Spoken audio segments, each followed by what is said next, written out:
Shalom, shalom, bien-aimés. Donc, nous continuons avec notre étude biblique et aujourd'hui, c'est la 15e épisode de Comprendre la Bible en 30 jours. Et donc, dans le premier épisode jusqu'à la 14e épisode, nous avons étudié l'Ancien Testament et la 15e épisode commence avec l'étude du Nouveau Testament. Nous sommes sous la grâce. Ça veut dire que nous ne sommes plus sous la loi qu'il y avait dans l'Ancien Testament. Nous sommes sous la grâce. Bien-aimés, nous devons toujours nous rappeler que le Seigneur avait déjà prévenu depuis très longtemps qu'il va envoyer quelqu'un qui va venir pour prendre nos péchés, mourir à notre place. Ce nom, c'est le roi des rois, le Seigneur des seigneurs.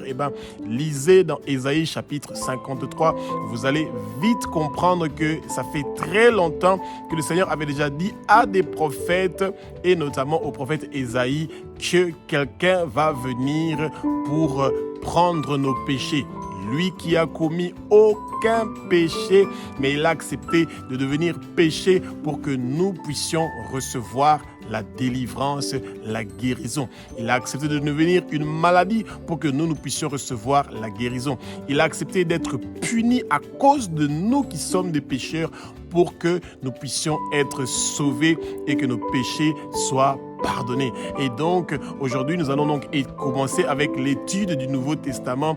Et pour bien comprendre le Nouveau Testament, il faut comprendre la géographie du Nouveau Testament. Il faut comprendre la structure du Nouveau Testament. Et c'est à partir de là que vous allez comprendre que propager l'évangile, pour que l'évangile puisse partir partout dans le monde entier, c'est pas un petit travail, c'est un travail où le Seigneur veut nous utiliser comme ses instruments, comme ses ambassadeurs, pour que nous puissions partir partout dans le monde entier pour aller faire son travail. Que le Saint-Esprit prend le contrôle de ma bouche pour que ce que je veux dire, ce ne soit pas des paroles qui viennent de moi, mais ce soit des paroles qui sont inspirées par le Saint-Esprit et que les écailles tombent, que nos yeux s'ouvrent et nous allons connaître la vérité et la vérité va nous affranchir. Que le vent impétueux du Saint-Esprit, lui qui est l'enseignant par excellence, puisse commencer à remplir le lieu où vous êtes et que vous commencez à recevoir déjà la connaissance. Et je sais, bien-aimés, que le lieu où vous êtes, la région où vous êtes est en train d'être lavé, nettoyé par le sang de Jésus.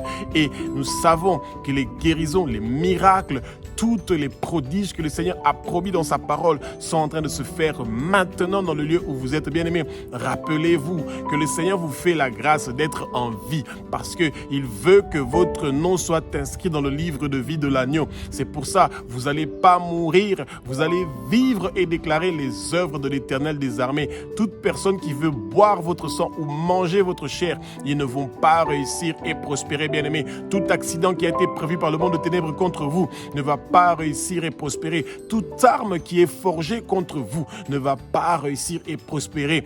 Tout empoisonnement de votre boisson et de votre nourriture qui a été prévu par le monde de ténèbres pour vous tuer, pour mettre fin à votre vie, à votre mission, cela ne va pas réussir et prospérer. Toute maladie et toute infirmité que le monde de ténèbres avait préparé pour mettre fin à votre vie, cela ne va pas réussir et prospérer. Toute personne qui veut voir votre sang couler, il va voir comment le Seigneur est en train de vous élever en dignité. Bien-aimés, recevez le baptême du feu du Saint-Esprit, recevez le baptême du feu du Saint-Esprit, recevez la puissance du Saint-Esprit et que tous vos ennemis deviennent le marchepied de vos pieds et vous êtes en train de recevoir la guérison, les miracles de toute maladie qui vous empêche parce que Jésus, celui qui est le Fils de Dieu, Jésus, celui qui est Dieu, Jésus, celui qui a versé son sang sur la croix de Golgotha, il a donné sa vie pour que nous puissions recevoir la guérison, le changement, la transformation, la percée dans notre vie. Et bien aimé, profitez de cette occasion-là. Et plus vous allez avoir la connaissance de la parole du Seigneur, vous allez grandir spirituellement et vous allez avoir une puissance merveilleuse. Et le Saint-Esprit, avec son feu dévorant, va continuer à vous faire exploser pour que vous ayez un feu qui est en train de parler à travers vous. Et quand vous allez ouvrir votre bouche pour parler, eh bien ce feu-là va faire des prodiges, des miracles. Et le nom du Seigneur sera glorifié à travers votre bouche. Et le nom du Seigneur sera connu à travers votre bouche. Ouvrez votre bouche, parlez, proclamez, prophétisez. Faites des merveilles, des miracles. Le Seigneur attend cela de vous.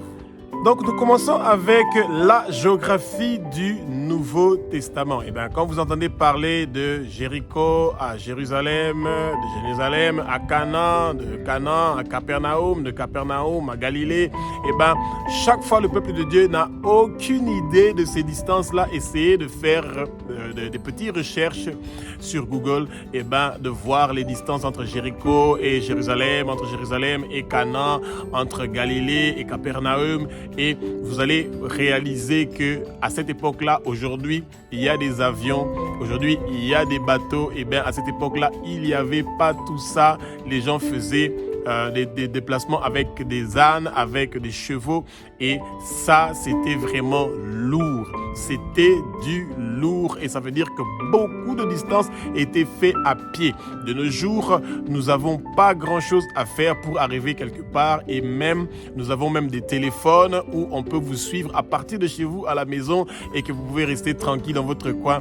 Mais Jésus, le roi des rois, le Seigneur des seigneurs et tous ses apôtres, tous ses disciples n'ont pas eu cette facilité-là des technologies de pouvoir s'exprimer directement avec les gens qu'ils veulent. Ils devaient partir vraiment dans ces endroits-là. Et c'est comme ça que vous voyez que jusqu'à nos jours, eh ben, c'est vrai que nous avons les facilités de pouvoir faire des choses à distance, mais des fois, c'est bien de se déplacer personnellement pour que la lumière que le Seigneur nous a donnée, que cette lumière-là commence à briller dans les lieux où nous sommes en train de partir et que la gloire du Seigneur se manifeste et que nous puissions voir la gloire de Dieu dans tous les endroits où nous sommes en train de partir, bien aimés.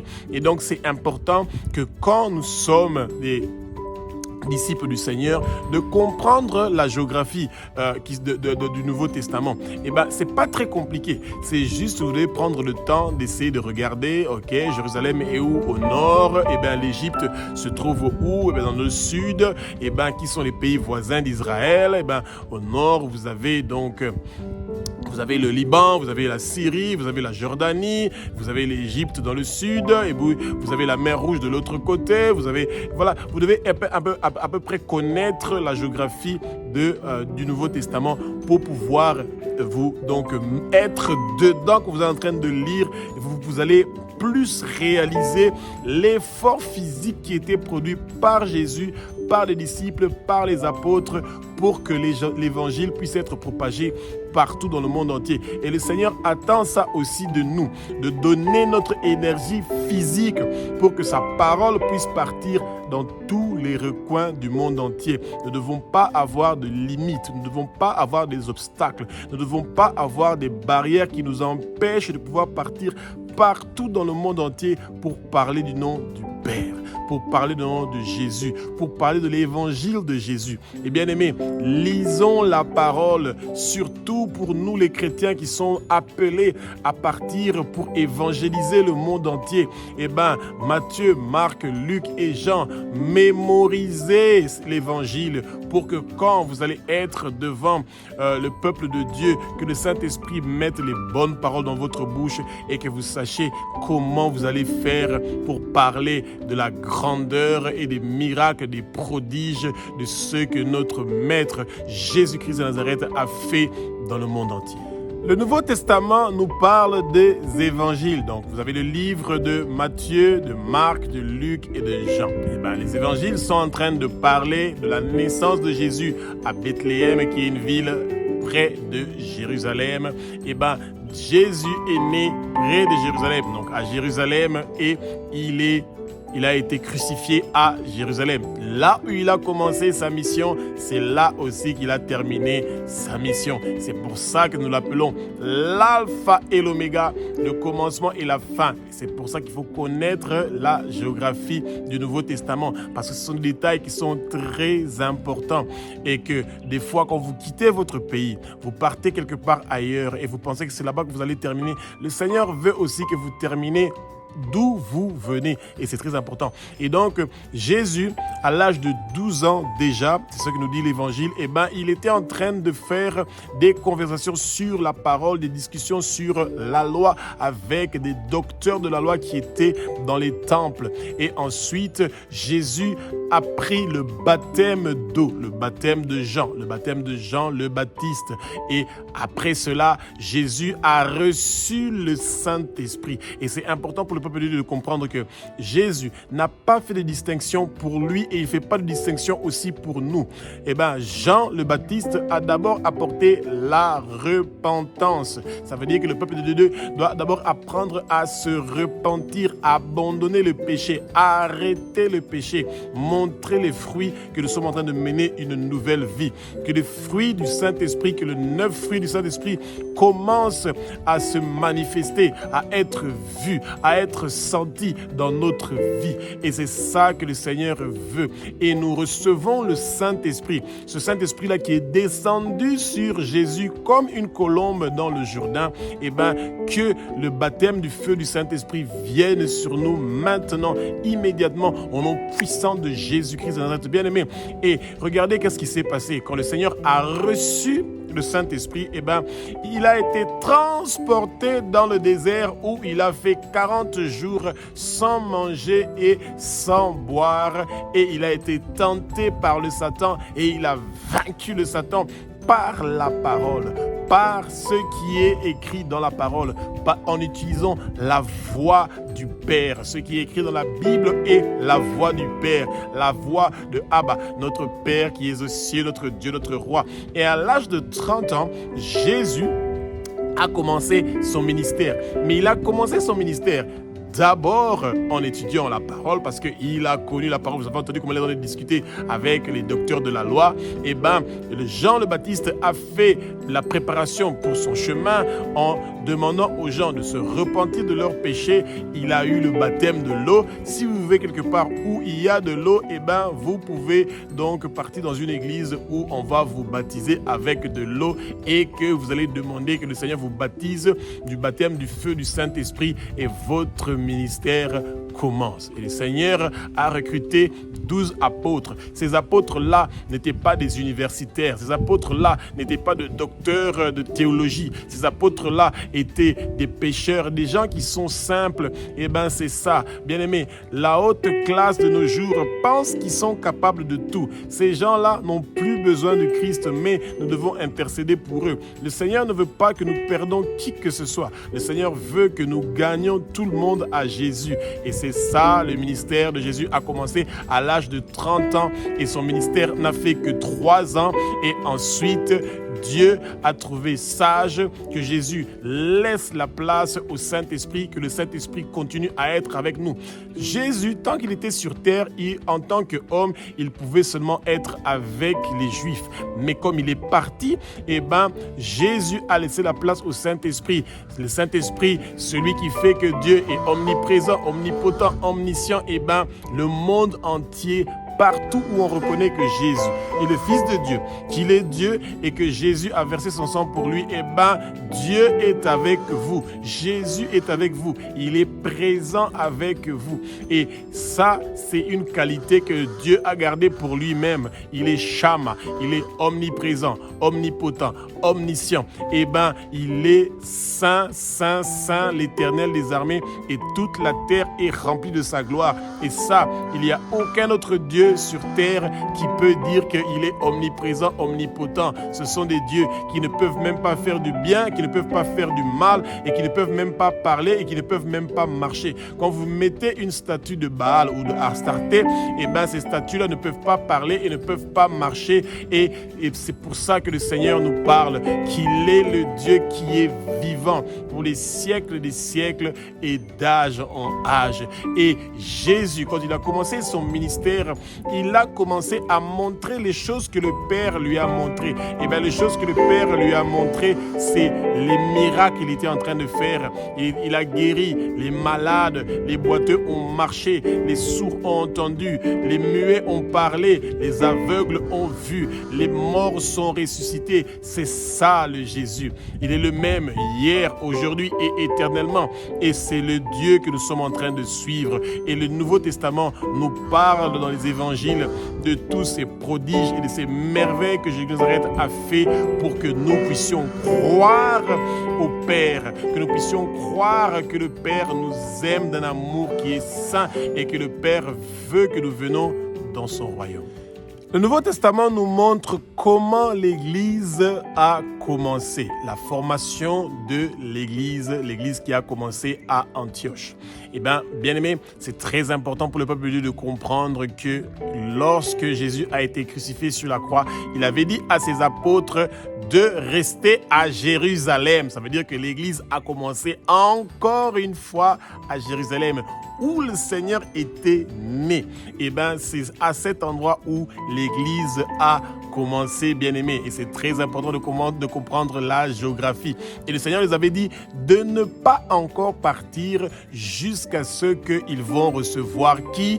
Le Saint-Esprit. Et c'est pour ça que, bien-aimés, avant que nous commençons avec nos ministères, nous devons d'abord recevoir l'Esprit de Dieu, le Saint-Esprit, que le feu du Saint-Esprit commence à descendre sur nous et que nous ne soyons pas en train de roucouler comme des pigeons, mais que nous soyons en train de hurler, de crier comme des lions. Regardez comment nos jeunes sont perdus dans la pornographie, dans la masturbation, dans toutes sortes d'addictions de cigarettes, d'alcool. Et nos jeunes ne veulent plus partir dans les églises, ils ne veulent plus lire la Bible. Les téléphones sont devenus leurs idoles. Et pourquoi vous devez roucouler comme des pigeons? Vous devez crier comme des lions, de dire « Abba, toi le Dieu d'Élie, qu'est-ce que tu attends pour brûler tous ces téléphones-là? Qu'est-ce que tu attends pour brûler tous ces péchés qui empêchent ton peuple de pouvoir venir vers toi? » Bien-aimés, ouvrons nos bouches et parlons et demandons que le Seigneur puisse faire ces miracles-là. Bien-aimés, dans le Nouveau Testament,